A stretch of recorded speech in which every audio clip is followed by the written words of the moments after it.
Eric, how does it feel to constantly root against San Francisco and have San Francisco constantly prove you wrong? I don't root against them. I just don't see. I just don't see the magic. It's really what it is. They've got the magic. They've got things are going their way after watching. They've got the baseball gods on their side. It's just the way it's kind of rolling, you know. They kind of got lucky by having Detroit sweep the Yankees because it gave them too much time off, and they've come out. Their bats have looked really sluggish. They really haven't hit the ball at all, and especially against a guy like Bumgarner, who's, has had a terrible postseason. You gotta hit the ball. You know, Cabrera not hit, Fielder. All these guys they got, Delman Young, where are they? How are they not putting up any runs?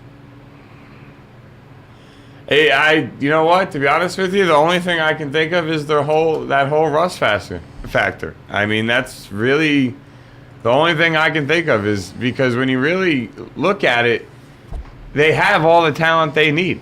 They have everything they need to win. And they had everything they needed to win in Game 1. And yet, things just got in the way that you haven't seen get in the way for them all year long. Verlander not pitching well? Really? Who saw that one coming? Their bats not hitting anything over the past 2 games? Really? Who saw that one coming? To lose 2-0, on the opposite side of it, you have San Francisco, who in Game 1 wins off the long ball, and in Game 2 plays good, solid, all-around baseball from beginning to end of the game. But, like you said, they have the magic. Come on, that bunt that just sits there and rides the foul line, yeah, and rides it and rides it and rides it, and just stops, gives them bases loaded. Then all you need is you take the double play. We get 1 run in a game how last night went. It was crazy. Shout out to Julie Jules, just making the chat room with us. Very happy to have you here. Surprise, surprise, Julie Jules. We're on air and talking before you get into the chat room. How about them apples?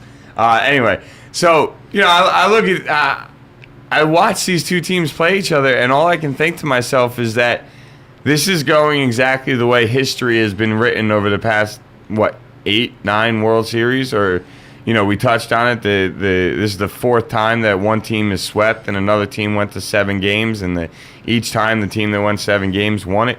You're seeing why. You're seeing a rhythm with San Francisco. You're seeing a confidence. You're seeing, dare I say the word, swagger when they step on a baseball field. In comparison to Detroit, that still looks like they're trying to get their feet under them. And it's that simple. So I look at it, and to me, San Francisco they have to beat themselves, in my opinion, for them to lose to Detroit or lose this series in general.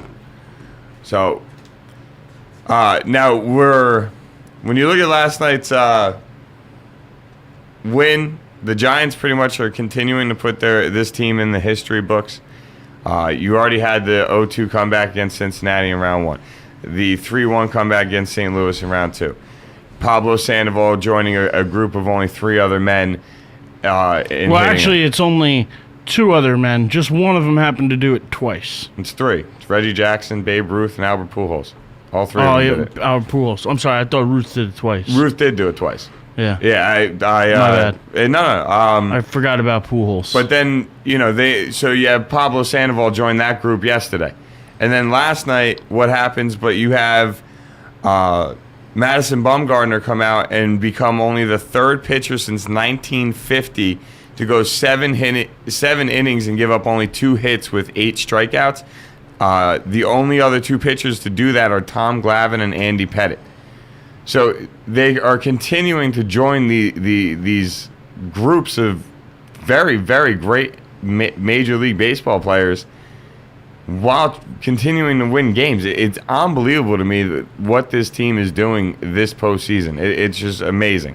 You've mentioned it before. We both have talked about how, a couple weeks back when we did our top 10, let's rank who we think has the best chance of winning the World Series. We both had San Francisco on the tail end. I know you had them 10. I think I had them at 8.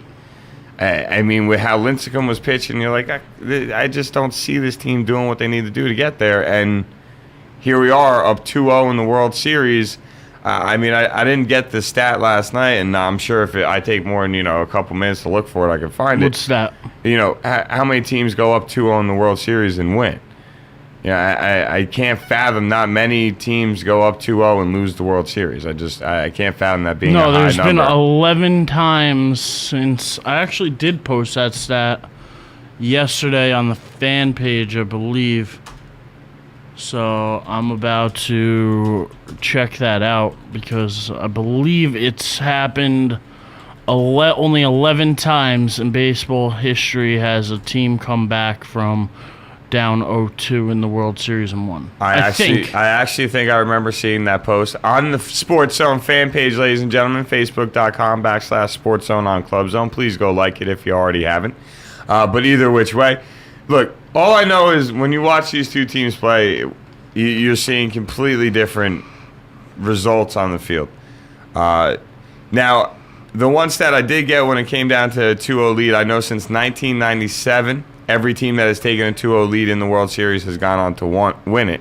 So that means, at least over the past 15 years, every team that's taken a 2-0 lead has gone on to win it. As you mentioned, 11 teams have only come back to actually come back and win the World Series. Yeah, that is the stats. 11 teams in the history of baseball have won the World Series after losing the first 2 games.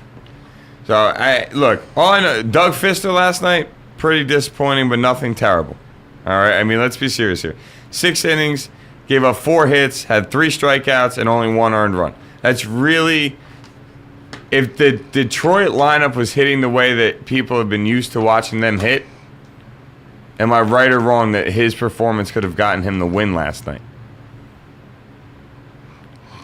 You know what I mean? Like, if the way the Detroit bats were all season long, especially over the last couple weeks of the season, with how he pitched, he could have gotten the win last night. Only 1 earned run, 6 innings, only 4 hits.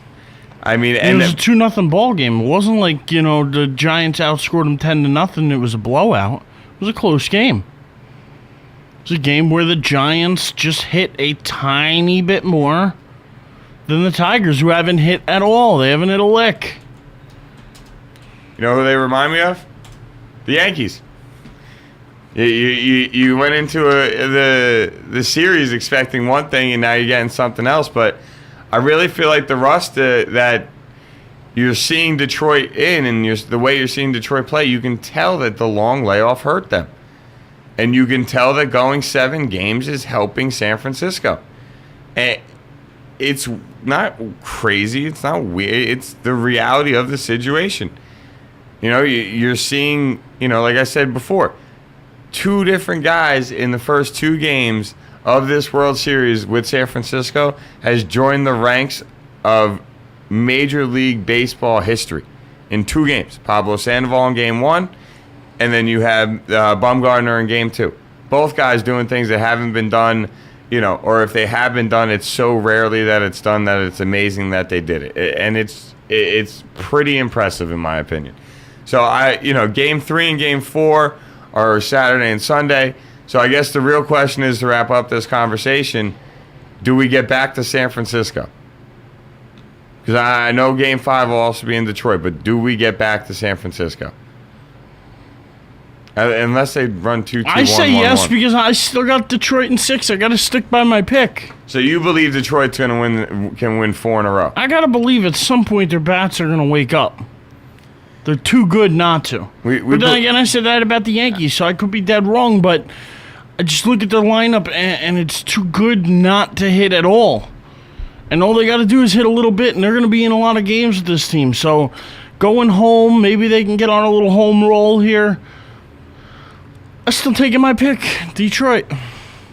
I'm not mad at you on it. Me personally, I wouldn't be surprised if this series is over before Monday. I wouldn't. I was surprised after Game 1.